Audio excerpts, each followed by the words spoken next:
Hello students, एक बार फिर से आप लोगों का वेलकम करते हैं आपके अपने YouTube channel success study point पे। तो चलिए, जैसा कि आप लोगों को थंबनेल में दिख गया होगा, तो आज का जो हमारा ये टॉपिक और ये जो वीडियो होने वाला है वो काफ़ी इंटरेस्टिंग और महत्वपूर्ण होने वाला है। ठीक है, क्योंकि आज हम लोग इसमें ऐसे क्वेश्चन को पढ़ेंगे, ठीक है, जो कि हर बार मैट्रिक बोर्ड परीक्षा में पूछे जाते हैं और आगे आने वाले बोर्ड परीक्षा के लिए काफ़ी इंपॉर्टेंट होने वाला है ये क्वेश्चन। ठीक है, तो आप सारे बच्चे इस वीडियो में अंत तक बने रहिएगा और सारे बच्चे, ठीक है, हमारे कमेंट बॉक्स देखिए नीचे खुला होगा, हमारे कमेंट बॉक्स में लिखकर वो हमें बताएंगे कि उनको ये वीडियो कैसा लगा। ठीक है, और जिन बच्चों ने अभी तक हमारे चैनल को सब्सक्राइब नहीं करा है, सब्सक्राइब जरूर कर लीजिएगा। तो आइए बात करते हैं आज के इस टॉपिक पे। ठीक है, तो आपका गणित यानी कि मैथ में जो है एक भी कंफ्यूजन नहीं रहेगा। तो चलिए स्टार्ट करते हैं आज के टॉपिक को, उसके बाद हम लोग इस पर डिस्कस करेंगे या बात करेंगे। सबसे पहले हम लोग क्वेश्चन को पढ़ेंगे, समझेंगे, उसके बाद उसको एकदम सुपर सॉल्यूशन के साथ हल करेंगे। ठीक है, चलिए देखिए, हमसे क्वेश्चन कह रहा है कि दो वृत्तों की त्रिज्याएं क्रमशः, क्रमशः का मतलब होता है लगातार, ठीक है, दो वृत्तों की त्रिज्याएं क्रमशः 19 सेंटीमीटर और 9 सेंटीमीटर है। तो उस वृत्त की त्रिज्या ज्ञात कीजिए जिसकी परिधि जो है इन दोनों वृत्तों के परिधियों के योग के बराबर है। ठीक है, सबसे पहले आप लोग फिगर से इस क्वेश्चन को समझिए कि क्वेश्चन हमें कह क्या रहा है और हमें करना क्या है। तो देखिए यहाँ पे देखिए, दो वृत्त और एक और जो बनेगा वो बड़े वृत्त, यानी कि 3 वृत्त की बात हो रही है। तो चलिए देखिए, एक वृत्त हम लोगों ने इस तरह से माना, ठीक है, और एक वृत्त इस तरह से माना। उसके बाद जो कह रहा है देखिए, उसके बाद देखिए समझिएगा, देखिए कह रहा है दो वृत्तों की त्रिज्याएं क्रमशः 19 सेंटीमीटर और 9 सेंटीमीटर है।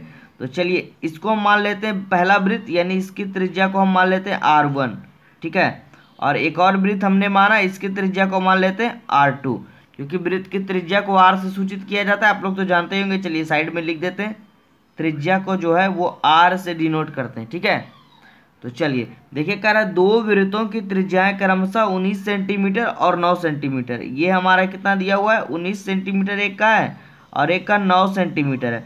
फिर कह रहा है उस वृत्त की त्रिज्या, एक और वृत्त बोल रहा है अगले वृत्त की ओर। तो चलिए एक और वृत्त बना लेते हैं इस तरह से।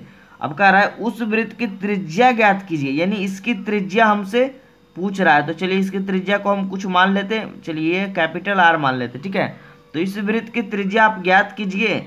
ठीक है, कंडीशन क्या कह रहा है, ज्ञात कीजिए जिसकी परिधि, यानी इसकी जो परिधि है ये इस बड़े वाले वृत्त की इन दोनों वृत्तों, यानी इन दोनों वृत्तों की परिधियों के योग के बराबर है।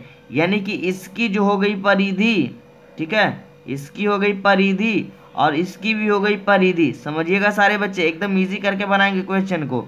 इसकी परिधि और बराबर में इसकी परिधि, यानी कह रहा है देखिए प्रश्न हमारा कि दो वृत्तों की त्रिज्याएं क्रमशः 19 सेंटीमीटर और 9 सेंटीमीटर, हम लोगों ने मान लिया 19 और 9 सेंटीमीटर है। तो उस वृत्त की त्रिज्या, एक और वृत्त हमने बनाया, इसका उसके देखिए त्रिज्या को हम लोगों ने कैपिटल R माना। कह रहा उसकी त्रिज्या ज्ञात कीजिए जिसकी परिधि जो है, यानी इसकी जो परिधि है इस बड़े वाली की इन दोनों वृत्तों, यानी इन दोनों वृत्तों के परिधियों के योग के बराबर है। तो परिधियों को जोड़ देंगे और ये इक्वल हो जाएगा इस बड़े वाले वृत्त के परिधि के। ठीक है, तो चलिए अब हम लोग देखिए फॉर्मूला हम लोग जानते हैं, वृत्त की परिधि बराबर, पहले भी पढ़ा था हम लोगों ने। तो चलिए दोनों पे डिस्कस कर लेते हैं एक बार और। वृत्त की परिधि बराबर हमारा फॉर्मूला हो जाता है 2πr। ठीक है ना, क्लियर है। और क्षेत्रफल की बात अगर कहे तो क्षेत्रफल हो जाएगा हमारा πr²। तो अभी हम लोग इस पे बात करेंगे, इस वाले फॉर्मूले पे। तो अब समझिए, फिगर तो आप लोग समझ गए होंगे। तो अब देखिए क्वेश्चन को बनाना कैसे, हमें कह रहा है कि इन दोनों वृत्तों की परिधियों के योग, यानी दोनों के परिधि को जोड़ने पर इस बड़े वाले परिधि का जो क्या है, दोनों में आपस क्या होंगे, बराबर होंगे। ठीक है, तो चलिए जब हल करेंगे तो हम लोग लिख सकते हैं, देखिए इस पहले वाले वृत्त की परिधि, यानी कि देखिए यहाँ पे लिखेंगे, देखिए हम साइड में पहले लिख लेते हैं सारा कुछ हमें जो जो दिया है।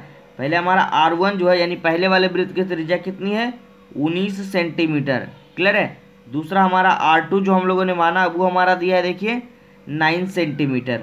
और बड़े वाले कैपिटल R जो हमें ज्ञात करना है, ये हमें दिया नहीं गया, ये हमसे पूछ रहा है व्हाट, तो इसको हम लोग क्या लिखेंगे, व्हाट।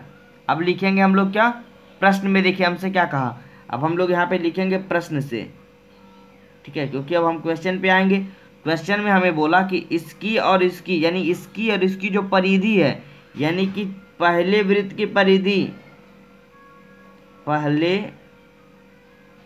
वृत्त की परिधि और प्लस दूसरे वृत्त की परिधि, दोनों को जोड़ने पर बराबर हो जाएगा नए वृत्त की परिधि। यहां तक कोई दिक्कत, किसी बच्चे को दिक्कत नहीं ना? चलिए, यही हमसे क्वेश्चन बोला, कंडीशन दिया कि दो वृत्त दिया है जिसकी त्रिज्या एक की 19 है, एक की 9 है, और एक नए वृत्त का निर्माण कर रहा है, और इन दोनों वृत्तों की परिधि जो आपस में क्या है, प्लस जोड़ने पर क्या है, इस बड़े वाले वृत्त की परिधि के बराबर है। तो चलिए हम ऐसे कह सकते हैं कि पहले वृत्त की परिधि और दूसरे वृत्त की परिधि का योग जो है वो नए वृत्त की परिधि के बराबर है। ठीक है, तो चलिए अब हम लोग फॉर्मूला का यूज कर लेते हैं। पहले वृत्त की परिधि, तो वृत्त की परिधि क्या होगा, 2 पाई आर। तो देखिए अब यहाँ पे जो हमारा आर होगा, इसका जो आर होगा इसको हम लोगों ने क्या माना, R1। तो यहाँ पे हम लोग क्या लिखेंगे, R1। कोई दिक्कत? चलिए फिर हम प्लस से तो प्लस करते हैं, इस दूसरे वाले यानी इसके बारे में बात करेंगे। तो 2 पाई क्या लेंगे, यहाँ R2 लेंगे, क्योंकि इसकी त्रिज्या जो हम लोगों ने क्या माना है, R2 माना है, और बराबर इस बड़े वाले नए वृत्त की परिधि यानी इसके बारे में कह रहा है। तो 2 पाई और यहाँ पे क्या लेंगे, कैपिटल R। यहाँ तक कोई दिक्कत नहीं ना? अब देखिए यहाँ पे 2 पाई इसमें भी, 2 पाई इसमें भी, R कॉमन नहीं होगा, क्योंकि देखिए यहाँ पे R1 है, यहाँ पे R2 है, दोनों अलग अलग चीज़ है। तो 2 पाई यहाँ भी, 2 पाई यहाँ भी, दोनों से हम लोग 2 पाई को बाहर ले आते हैं। तो हमारा यहाँ पे क्या बच जाएगा, देखिए R1 प्लस ये बीच में R2 और बराबर 2 पाई R।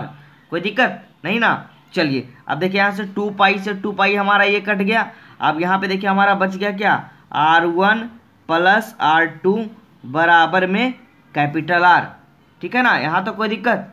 अब चलिए हम लोग मान को पुट कर लेते हैं। यहाँ पे देखिए R1 यानी R1 का मान हमारा क्या है, कितना है यहाँ पे 19, और R2 का मान 9। तो यहाँ पे हम लोग रख देते हैं 19 प्लस 9 बराबर में हमारा क्या हो जाएगा, कैपिटल R। ठीक है, तो 19 9 कितने हो गए हमारे, 28 बराबर R। यानी सीधा करके हम लोग लिख सकते हैं R बराबर 28। ठीक है, यानी कि हमारे जो नए वृत्त की त्रिज्या, इसकी जो त्रिज्या होगी वो कितनी हो जाएगी, 28 सेंटीमीटर। ठीक है, तो जिन बच्चों ने इस क्वेश्चन को अभी तक नहीं पढ़ा था, नहीं बनाया था, वो इस बार एग्जाम के लिए काफ़ी इंपॉर्टेंट है ये, इसको जरूर बना कर जाइएगा। ठीक है, और हमारा जो नीचे वाला कमेंट बॉक्स है वो अभी भी खुला पड़ा है। ठीक है, जिन बच्चों को जो कमेंट बॉक्स में लिखना है वो लिख कर हमसे सवाल पूछ सकते हैं, या इस क्वेश्चन पे आप कमेंट करके कोई भी सवालों को पूछ सकते हैं। चलिए इस वीडियो में एक और क्वेश्चन को हम पढ़ेंगे जो कि बार बार एग्जाम में पूछा जाता है, इसी का टाइप नंबर 2 जो होता है। ठीक है, तो आप इन दोनों क्वेश्चन को जरूर एग्जाम में बना कर जाइएगा। देखिए अगला क्वेश्चन जो हमारा है, बस सेम क्वेश्चन है, बस थोड़ा सा कंडीशन अलग है। इसमें कह रहा है कि दो वृत्तों की त्रिज्याएं, सभी बच्चे समझेंगे क्वेश्चन को, कह रहा है दो वृत्तों की त्रिज्याएं क्रमशः 8 सेंटीमीटर और 6 सेंटीमीटर। फिर से यहाँ पे एक वृत्त इस तरह से, एक वृत्त इस तरह से, और कह रहा उस वृत्त की त्रिज्या ज्ञात कीजिए जिसका क्षेत्रफल इन दोनों वृत्तों के क्षेत्रफल के योग के बराबर है। एक और बड़े वृत्त का निर्माण यहाँ पे हो रहा है, और अब इस बार कह रहा है इसका जो क्षेत्रफल है और इसका जो क्षेत्रफल है उसको जोड़ने पर जो है वो इसके क्षेत्रफल के क्या आ जाएगा, इक्वल आ जाएगा। तो यहाँ भी सेम टर्म से हम बनाएंगे। यहाँ हम इसको मान लेंगे R1, यहाँ मान लेंगे R2, और इस बड़े वाले को मान लेंगे कैपिटल R। ठीक है, तो चलिए हम बनाते हैं इसको। यहाँ पे हमारा देखिए कह रहा है R1 बराबर हमारा देखिए क्या दिया है, 8 सेंटीमीटर। इस पहले वाले वृत्त की त्रिज्या जो 8 दी है, यहाँ पे दिया हुआ है 6 सेंटीमीटर, और ये तो हमें निकालना ही है। ठीक है ना? तो चलिए R1 का मान 8 सेंटीमीटर, और ये देखिए R2 का मान हमारा दिया है यहाँ पर, चलिए R2 का मान दिया है 6 सेंटीमीटर, और फिर कैपिटल R हमसे वाट यानी पूछ रहा है। और लेकिन कंडीशन यहाँ पे समझिएगा, पीछे वाले क्वेश्चन में था क्या, परिधि, लेकिन यहाँ पे देखिए कंडीशन में क्या है जी, क्षेत्रफल। ठीक है, तो ये फॉर्मूला का आप लोग यहाँ पे चेंजिंग होगा। अब हम लोग यहाँ पे कह सकते हैं, देखिए कि पहले वृत्त का क्षेत्रफल, समझिएगा सारे बच्चे और कमेंट में लिखिएगा, पहले वृत्त का क्षेत्रफल प्लस दूसरे वृत्त का क्षेत्रफल, दूसरे वृत्त का क्षेत्रफल बराबर नए वृत्त का क्षेत्रफल। होगा ना।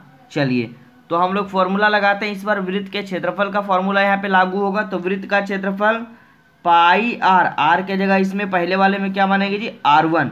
तो R1 का स्क्वायर, ठीक है, पाई R1 का स्क्वायर इस तरह से, और प्लस पाई R2 का स्क्वायर।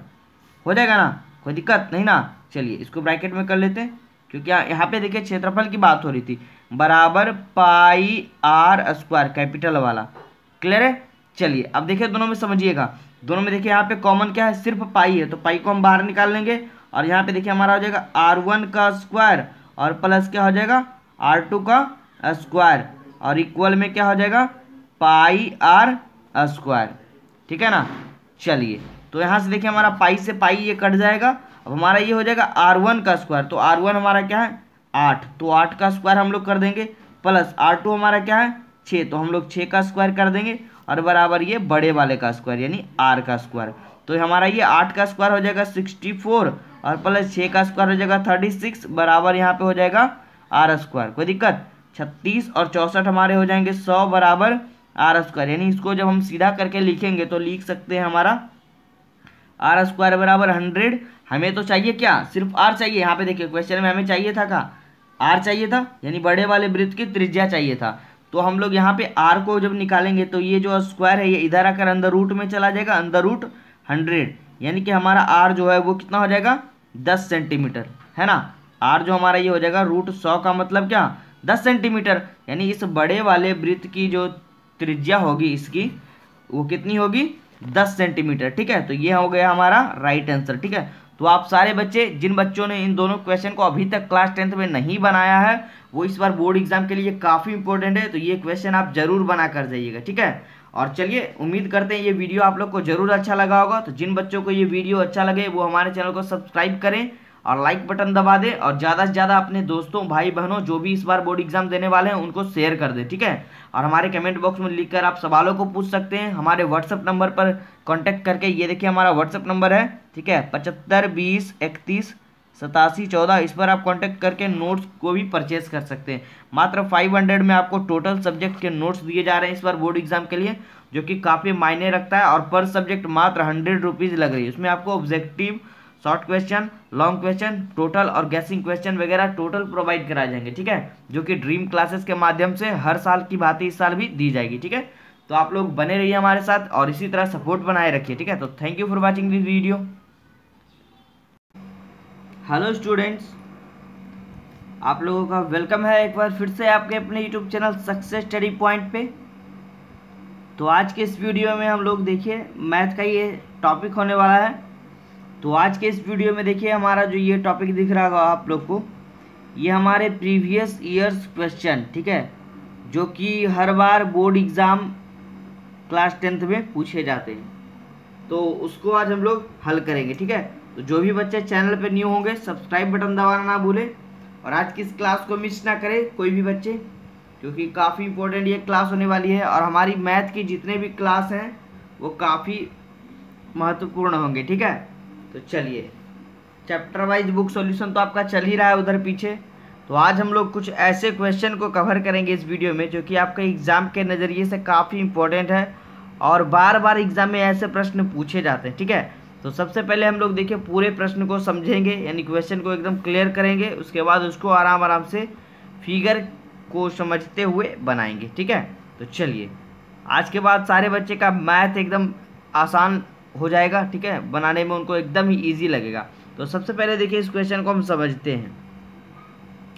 कह रहा है देखिए प्रश्न हमारा कि चलिए देखिए कह रहा है त्रिज्या 4.2 यानी कि त्रिज्या 4.2 cm यानी सेंटीमीटर वाले धातु के एक गोले को पिघलाकर त्रिज्या 6 सेंटीमीटर वाले एक बेलन के रूप में ढाला जाता है। तो बेलन की ऊंचाई ज्ञात करिए। ठीक है, अब देखिए समझिए, सारे बच्चे इस टॉपिक को समझेंगे। सबसे पहले मान लीजिए आप देखिए हम एक फिगर ड्रॉ कर रहे हैं। ठीक है, मान लीजिए देखिए क्या कर रहा है 4.2 सेंटीमीटर वाला एक धातु। ठीक है, मान लीजिए धातु का एक गोला, तो इस तरह से हमने एक धातु का एक गोला इस तरह से बना लिया। ठीक है, ये हमारा क्या हुआ, और इसकी त्रिज्या जो है यहाँ पे देखिए, ये त्रिज्या रेडियस जो इसकी है वो 4.2 सेंटीमीटर है। ठीक है ना, अब स्टार्टिंग में ये किया, देखिए त्रिज्या 4.2 सेंटीमीटर वाले धातु के एक गोला हमने बना लिया। अब इसके बाद इसको पिघला कर त्रिज्या 6 सेंटीमीटर वाले एक बेलन के रूप में ढाला जाता है। मतलब कि इसको फिर किस में बदल दिया, एक बेलन में, ठीक है, इस तरह से। और इसकी जो त्रिज्या है वो कितनी है, 6 सेंटीमीटर, ठीक है। तो समझिए आप सारे बच्चे, पहले ये एक गोला था, अब इसको पिघला कर जो है एक बेलन बना दिया। तो इसमें हुआ क्या, मान लीजिए जितना जो इस गोले को बनाने में सामग्री लगा और इस बेलन को बनाने में सामग्री लगा वो आपस में बराबर होगा, यानी कि दोनों का आयतन तो आपस में बराबर होगा ना। मान लीजिए यहाँ पे ये अभी इतना स्पेस ढक रहा है, ठीक है। अब इसी को हम लंबा कर दिए इस टाइप से और इस टाइप की आकृति दे दी है, ठीक है। तो स्पेस तो उतना ही है ना, बस इसकी आकृति जो है वो चेंज हो गई है। इस तरह से गोल था, अब ये इस तरह से बेलन हो गया। मतलब ये गोला, ये देखिए स्टार्टिंग में गोला था और अब ये क्या बन गया, बेलन। तो दोनों का आयतन जो हम कह सकते हैं, ठीक है, जितना ये आयतन अंदर में घेर रहा है ये बीच वाला, वो तो आपस में इक्वल होगा ना। क्लियर है। तो चलिए अब हम लोग देखिए इस क्वेश्चन को कैसे बनाएंगे। सबसे पहले हम लोग लिखेंगे यहाँ पर गोले की त्रिज्या। ये देखिए गोले की त्रिज्या जो हमारी है वो यहाँ पे कितनी दी हुई है, गोले की त्रिज्या 4.2, तो 4.2 लिखेंगे, ठीक है। सेंटीमीटर है तो सेंटीमीटर। और फिर देखिए कह रहा है अब इसको त्रिज्या 6 सेंटीमीटर वाले एक बेलन, तो यहाँ पे लिखेंगे बेलन की त्रिज्या। बेलन की त्रिज्या हमारी कितनी है, 6 सेंटीमीटर। कोई दिक्कत नहीं ना। अब हमसे पूछा ढाला जाता है तो बेलन की ऊंचाई, यानी कि बेलन की ऊंचाई ज्ञात करने के लिए हमसे बोल रहा है। तो हम लोग बेलन की ऊंचाई को क्या मान लेंगे, h मान लेंगे। क्लियर है। यानी कि ये बेलन की जो ऊंचाई है ये वाला, ये ऊंचाई हमसे पूछ रहा है, ठीक है। यानी h हाइट मतलब ऊंचाई। तो चलिए अब हम बनाएंगे इसको कैसे, यहाँ पे लिखेंगे हम लोग प्रश्न से, ठीक है। तो प्रश्न से देखिए अब क्या होगा, क्योंकि दोनों इसी गोले को पिघलाकर एक बेलन के रूप में बनाया गया है, तो दोनों का आयतन जो है वो आपस में क्या कर देंगे, हम बराबर कर देंगे। तो यहाँ पे लिखेंगे प्रश्न से कि गोले का आयतन और बराबर में क्या कर देंगे हम, इसी को बना दिया गया बेलन। तो अब बेलन का आयतन आपस में क्या होगा, हमेशा इक्वल होगा, क्योंकि इसी वाले पार्ट को हम लोगों ने इस तरह से बना दिया पिघलाकर। तो आयतन तो उतना ही होगा, क्योंकि सामान इसमें जितना लगेगा बनाने में लोहा, उतने ही लोहे को हम पिघलाकर इस आकृति का बना लेंगे।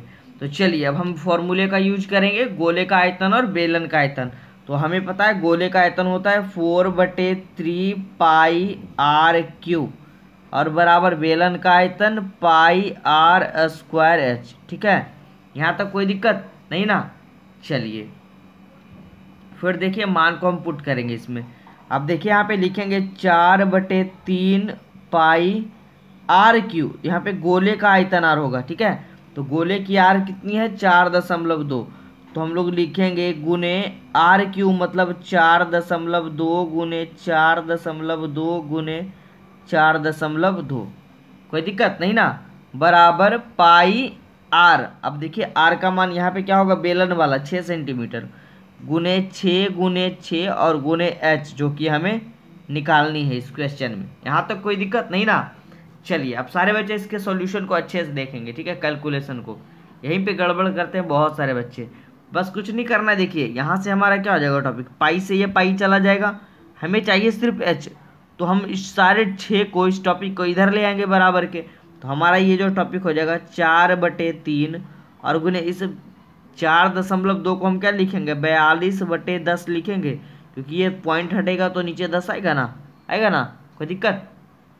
चलिए इसको लिखेंगे 42/10, फिर इसको भी लिखेंगे हम लोग 42/10 और फिर इसको भी लिखेंगे 42/10। बराबर इधर क्या करेंगे, h कर देंगे और इस 6 और 6 को भी हम लोग इधर नीचे ले आते हैं, 6 और इधर भी कर लेते हैं गुने 6, इस तरह से। कोई दिक्कत नहीं ना, कुछ नहीं किया हमने, बस इस 6 गुने 6 ये इधर गुना में है, बराबर के इधर लाएंगे तो ये नीचे आ जाएगा। यहाँ भी लिख सकते थे, यहाँ भी कहीं भी, ठीक है। तो चलिए अब देखिए हम कट करेंगे, कटिंग की प्रक्रिया। ये देखिए 6 से गए कितने बार में, 7 बार में, फिर ये 6 से गए 7 बार में, फिर देखिए यहाँ से कटेगा ये 3 से कटेगा ये 14 बार में। क्लियर है। अब ये देखिए कटेगा और भी, ये इसको कटेंगे तो 7 आएगा, ये कटेगा तो 5 आएगा, ये कटेगा तो 5, ये कटेगा तो 2, फिर ये 2 और ये 5 कट गया। अब कुछ नहीं कटेगा। अब हमारा जो टॉपिक आया वो h बराबर आ गया, देखिए 7 गुने 7 गुने 7, यानी 7 गुने 7 गुने 7, यहाँ तक कोई दिक्कत। नीचे में बचा 5 5 5, यानी 5 गुने 5 गुने 5, गुना करेंगे हमारा आ जाएगा ये 343 और बटे 5 पचे 25 पचे 125, ठीक है। इसको आप भाग करिएगा तो पॉइंट में लाइएगा तो ये आएगा समथिंग में 2.744। तो आपका जो आंसर होगा बस यहीं तक दिया होगा, क्योंकि पॉइंट के बाद 2 अंक ही लिया जाता है नॉर्मल में।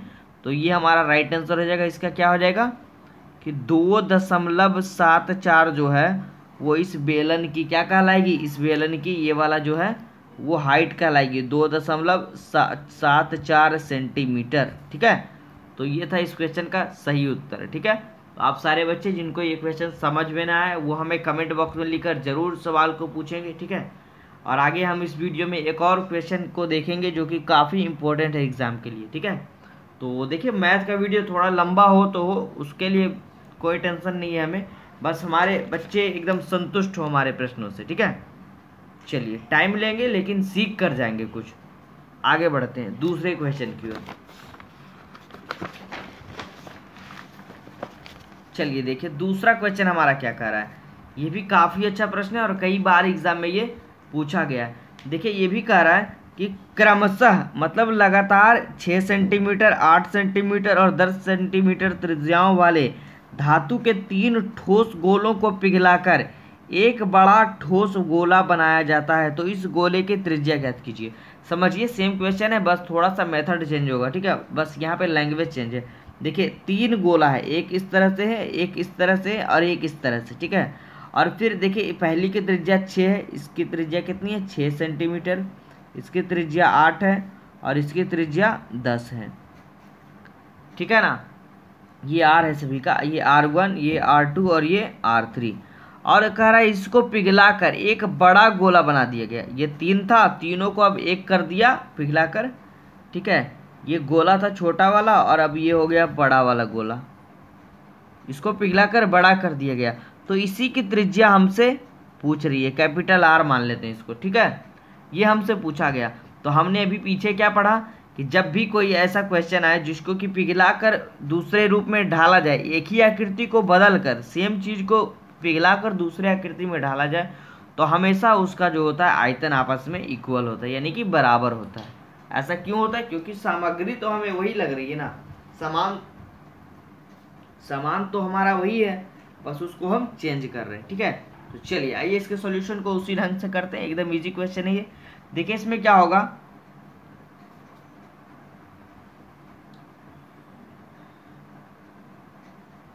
इसमें हम लोग लिख सकते हैं, देखिए लिखेंगे हम लोग तीनों गोलों का आयतन बराबर बड़े गोले का आयतन, ठीक है। कोई दिक्कत यहाँ तक नहीं ना। चलिए यहाँ लिख देंगे प्रश्न से,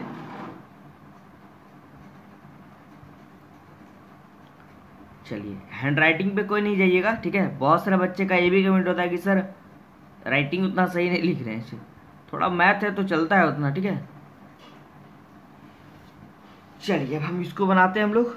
अब देखिए हमारा क्या होगा, तीनों गोलों का आयतन यहाँ पे लेंगे तो हम लोग लिखेंगे इसको 4/3 पाई R1 का क्यूब प्लस 4/3 पाई R2 का क्यूब प्लस 4/3 पाई R3 का क्यूब बराबर 4/3 पाई R का क्यूब। कोई दिक्कत नहीं ना। ये R1, R2 और R3 इसीलिए माना हमने क्योंकि पहले वाले गोले को का त्रिज्या जो हमने R1 माना, ये R2 माना और ये R3 माना। देखिए अब हमारा कॉमन क्या होगा यहाँ पे 4/3 पाई। देखिए सारे में कॉमन है, इसको हम बाहर निकाल लेते हैं 4/3 पाई। तो हमारा क्या हो जाएगा R1 प्लस R2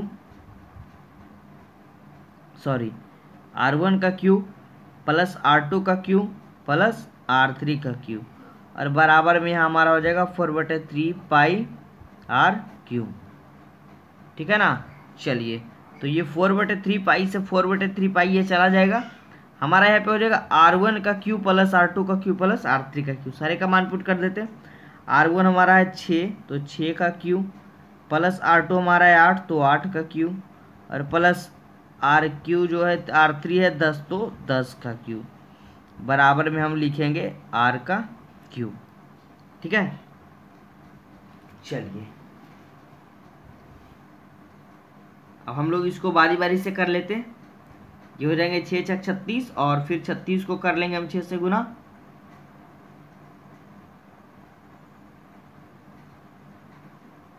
ठीक है। चलिए ये आ जाएगा 216। ठीक है कोई दिक्कत। प्लस 8 का क्यूब तो इसको भी कर लेते हैं 512 और प्लस कर लेंगे 10 का क्यूब तो ये हमारे हो जाएंगे 1000 बराबर में हमारा हो जाएगा R का क्यूब। क्लियर है। अब इस तीनों को हम जोड़ लेते हैं। चलिए तीनों को जोड़ेंगे तो देखिए हमारा आ जाएगा यहाँ पे 1728 बराबर R क्यूब। ठीक है। अब देखिए इसको आप लोग 1728 को आप तोड़िएगा या फिर ये R क्यूब जो है इधर आकर आएगा तो इसको हम लोग लिख सकते हैं 12 का क्यूब। करके देख लीजिए सारे बच्चे क्योंकि ये 12 का घन है जी बराबर R क्यूब। क्योंकि देखिए 12 गुने 12 करिएगा 144 आएगा और फिर इसको 12 से करिएगा तो 4 दूने 8 और ये आ जाएगा। देखिए आपके सामने है ये देखिए 8 हो गए 2 हो गए 7 हो गए 1 हो गए आ गए ना। करके देख लीजिएगा सारे बच्चे। यानी ये जो 1728 हमारा आया वो 12 का क्यू था और इधर हमारा R क्यूब बच रहा था। क्यू से क्यू गया, हमें चाहिए था R। हमें तो सिर्फ यही चाहिए ना फिगर में। देखिए R का मान चाहिए तो इसको सीधा करके लिख देंगे R बराबर 12 सेंटीमीटर। क्लियर है। यानी इन तीनों गोलों को पिघलाकर जब हम एक बड़े गोले का निर्माण करेंगे तो दोनों का आयतन जो आपस में इक्वल करने के बाद बराबर करने के बाद हमारा जो R का मान होगा इस बड़े वाले गोले की जो त्रिज्या होगी वो कितनी होगी 12 सेंटीमीटर। पहले 3 गोला था, एक की 6 थी, एक की 8 और एक की 10। बहुत सारे बच्चे सोच रहे होंगे मन में, सोचते होंगे कभी कभी, बहुत सारे बच्चे सोचते हैं ऐसा कि सर तीनों को पिघलाकर जब एक कर देंगे तो त्रिज्या हमारी 10, 8, 18 और 18, 8, 24 होनी चाहिए, 26 होनी चाहिए। ठीक है। इस तरह से सोचते हैं जो कि बिल्कुल ही गलत हो जाएगा। हमारा राइट आंसर क्या आया देखिए 12। ठीक है। तो यही था हमारा आज का ये सॉल्यूशन। तो आप सारे बच्चे जो भी न्यू होंगे चैनल पे और जो भी पुराने बच्चे हमारे हैं वो सब्सक्राइब बटन जिन बच्चों ने अभी तक नहीं दबाया वो ज़रूर दबा दीजिएगा और बगल में बेल आइकन को भी दबा दीजिएगा। और सारे बच्चे हमें कमेंट बॉक्स में लिखकर ये ज़रूर बताएं। हम कमेंट बॉक्स अपना एकदम खुला छोड़ते हैं कि बच्चे हमें कमेंट कर हमारे साथ अपने बातों को शेयर करें ताकि हम उनके बातों को समझ पाएँ और उनके सॉल्यूशन को और भी आगे बढ़ाएं और अच्छे से उनके जो समस्याओं को वो अच्छे से हल कर सके। ठीक है। ताकि हम बच्चों के बीच रूबरू हो सके कि वो क्या चाहते हैं, किस तरह की वीडियो चाहते हैं और उन्हें क्या दिक्कत आ रही है। ठीक है। तो आप हमारे बॉक्स में जो कमेंट बॉक्स है उसमें ज़रूर जाकर कमेंट करें। सारे बच्चे कमेंट करें जितने भी हमारे वीडियोज़ को देख रहे हैं। ठीक है। और हमें बताएं कि आपको ये वीडियो कैसा लगा और आगे क्या आपको इसी तरह के वीडियो चाहिए तो हम वहाँ पे यस में ज़रूर जवाब दीजिएगा। ठीक है। तो चलिए इसी तरह बने रहिए हमारे साथ सक्सेस स्टडी पॉइंट पे। और जिन बच्चों ने अभी तक हमारे चैनल को सपोर्ट नहीं करा है वो ज़्यादा से ज़्यादा इस वीडियो को लाइक करके शेयर करके हमारे चैनल को सपोर्ट करिए। ठीक है। तो thank you for watching this video.